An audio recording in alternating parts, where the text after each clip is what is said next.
అందరికీ నమస్కారం. Welcome to hit TV. నేను మీ కౌసల్య. ఇవాల్టి మన కార్యక్రమంలో ఐకాన్ ఆస్ట్రాలజర్ గట్టుపల్లి సురేష్ బాబు గారున్నారు. ఆయనతో మాట్లాడి మార్చి నెలలో ఏ ఏ రాశి వాళ్ళకి ఎలా ఉండబోతుందని తెలుసుకుందాం. నమస్తే గురువుగారు. జై శ్రీమన్నారాయణ. ఎలా ఉన్నారు? బాగున్నానండి. మీరెలా ఉన్నారు? బాగున్నాను. Thank you so much. Yeah! So, next month March నెలలో ఏ ఏ రాశి వాళ్ళకి ఎలా ఉండబోతుంది వాళ్ళ జాతక ప్రకారం? సో, ముందుగా మేషరాశి గురించి చెప్పండి. తప్పకుండా. అయితే మనకి ఇప్పుడు ఈ 2025 సంవత్సరం ఏదైతే ఉందో, 2020 సంవత్సరం వచ్చిన తర్వాత ద్వాదశ రాసుల వారికి అందరికి కూడా నామనక్షత్రం అయినా, ఆ పేరుని బట్టైనా అందరిని చూసుకుంటే కూడా చాలా బాగుంది. ఎలా ఉందంటే నైట్ నైటే లాటరీ టికెట్ ఉండిద్ది. దుబాయ్ టికెట్ గాని, లేతే ఈ మధ్యన కేరళ టికెట్ కూడా అమ్ముతా ఉన్నారు కదా! అలా నైట్ నైట్ టికెట్ తగిలిందా? లేకపోతే బడులు ఊడలవుతాయా? అనే పరిస్థితిలో ద్వాదశ రాసులు అందరూ కూడా బాగున్నాయి. ఎందుకంటే అతి పెద్ద గ్రహాలైనటువంటి రాహువు, కేతువు, అలానే శని మహాదేవుడు, అలానే గురువు కూడా ఈ ఒక 2020 సంవత్సరం మారటం, అలానే మహాకుంభమేళ కూడా రావటం, ఇయన్నీ కూడా అనూహ్యంగా అన్నీ కూడా గొప్ప విషయాలు రావడం ద్వారా చెడు అనేది హరించుకుపోయేసి మంచి అనేది పెరుగుతుందా అనే విధంగా ఉంది అనుకుంటున్నారు అందరూ. అలా అయితే ఏం లేదు. చెడు చెడే ఉంది. మంచి మంచే ఉంది.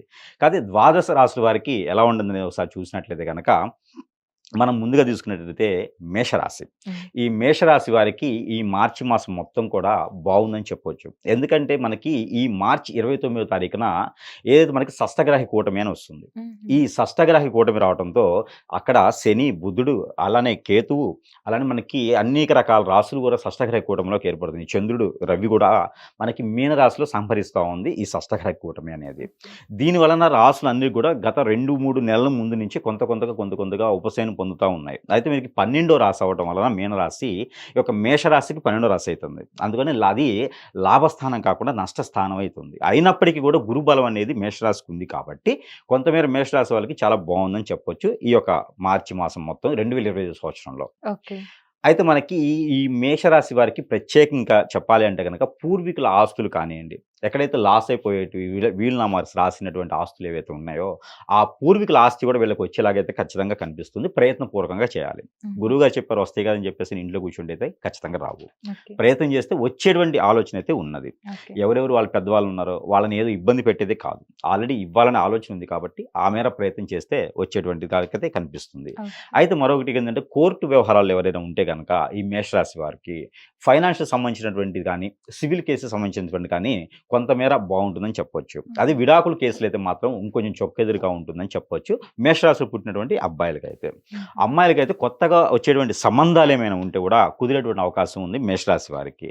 మేషరాశి అమ్మాయిలు ఎవరైనా ఉంటే వారికేమైనా కాలక్రమేణా దోషాలేమైనా ఉంటే కుజదోషం గాని, రాహుకేతు దోషం గాని, అలానే కాలసర్ప దోషం, నాగదోషం, అలానే మనకి ఇంకేందంటే రాహు, కేతు దోషం, పితృల శాపం, పూర్వీకుల శాపాలు ఇవన్నీ కూడా ఏమైనా ఉన్నా కూడా అవన్నీ కూడా పటాపంచలేసి ఈ గ్రహాల అనుకూలత ఏదైతే ఉందో ఈ గురువు అనుకూలత బాగుంది కాబట్టి మేషరాశిలో పుట్టినటువంటి స్త్రీలు ఎవరైతే ఉన్నారో వారికి 30 సంవత్సరాలు దాటిన వారికి కూడా పెళ్ళయ్యేటువంటి ఆలోచన, పెళ్లి చూపులు చూసి వాటిని కుదిరించుకునేటువంటి ప్రక్రియ ఉంటుంది. అలానే మేషరాశిలో పుట్టినటువంటి ఆడపిల్లలు ఎవరైతే ఉన్నారో వీరికి ఉత్తరం నుంచి లేదా దక్షిణం వైపు నుంచి వచ్చేటువంటి సంబంధం ఏదైతే ఉందో ఇవి కుదిరేలా ఉంటుంది. వాళ్ళంతా వెల్ సెటిల్డ్ ఫ్యామిలీ ఉండేటువంటి సంబంధాలు కుదిరి కాబట్టి అవి కుదిరించుకుంటే మంచిది. అంటే ఇంకా వీళ్ళు పోకలకు పోకుండా ఇంక వచ్చిందాలి దక్కుదల అనుకుంటే గనక ఆ సంబంధం కుదిరితే మంచి ఆలోచనలు, మంచి ప్రక్రియ, జీవితంలో ఎదిగేదానికి బావుంటుంది కాబట్టి అలాంటి సంబంధాలు ఏమైనా ఉంటే కుదిరించుకోవటం మంచిది. ఓకే. అయితే ఈ మార్చి మాసంలో సంబంధాలు కుదిరితే తప్పితే పెళ్ళిళ్ళు చేసుకోవడానికి అనుకూలంగా లేదు. హుహు. ఈ మేషరాశి వారు పెళ్ళిళ్ళు కావాలి అనుకుంటే గనక ఖచ్చితంగా జూన్ మాసం వరకు ఆగాల్సిందే.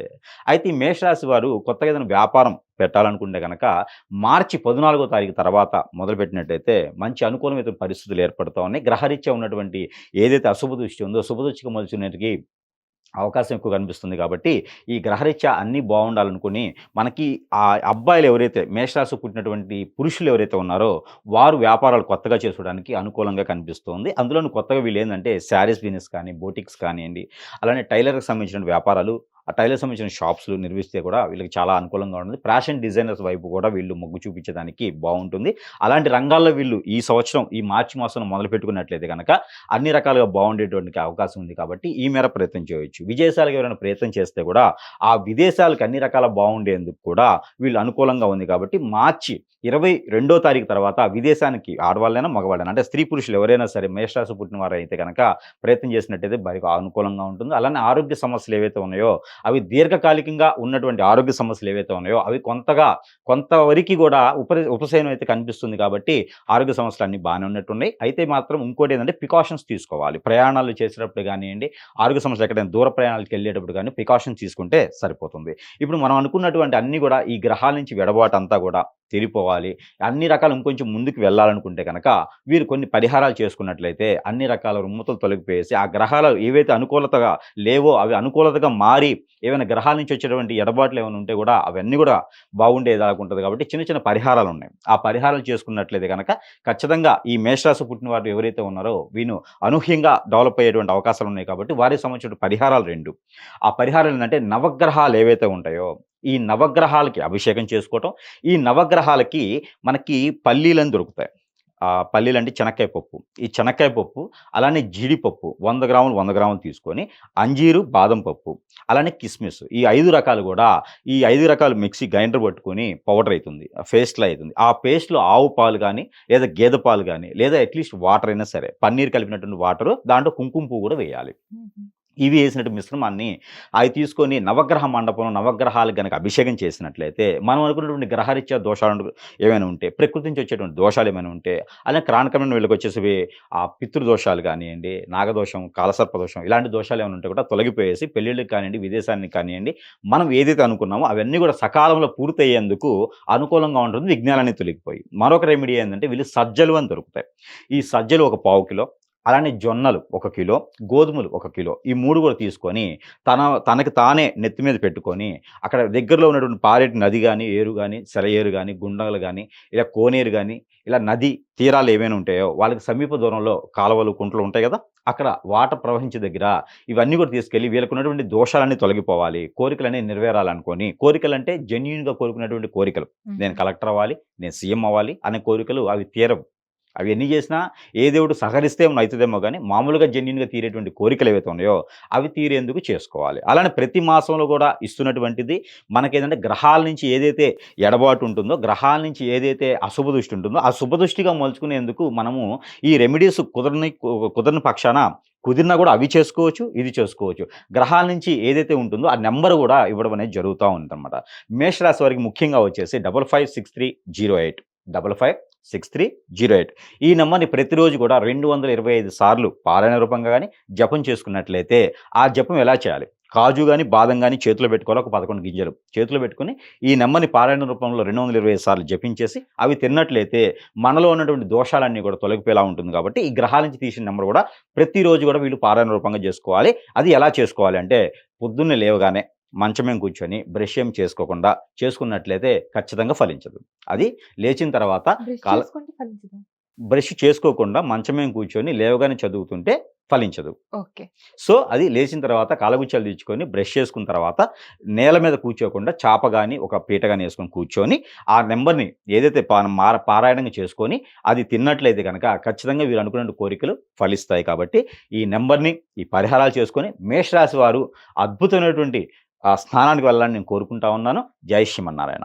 హిట్ టీవీ యాప్, ఇందులో short news, live news, entertainment shows, movies, digital magazines తో పాటు మీ జిల్లా వార్తలను కూడా ఫ్రీగా చూడొచ్చు. అంతేకాదు కేజీ నుంచి పీజీ వరకు విద్యార్థులకు స్కాలర్షిప్ కూడా అందిస్తున్నాం. ప్రతి వారం 10 మందికి లక్కీ డ్రా ద్వారా ఒక్కొక్కరికి 10,000 రూపాయలు అందిస్తున్నాం.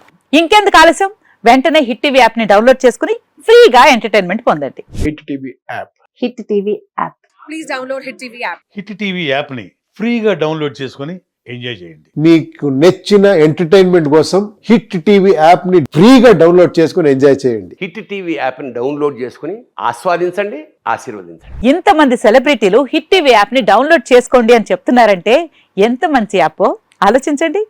అమెరికా అమెరికా అమెరికా అమెరికాలో చదవాలనుకునే వాళ్ళకి విశ్వసనీయమైన పేరు మన శౌర్య కన్సల్టెన్సీ. UK లో 1 year masters. UK లో 1 year masters. 2 years work permit up to 5 years visa. Contact Saurya Consultancy. Contact 89851 89851.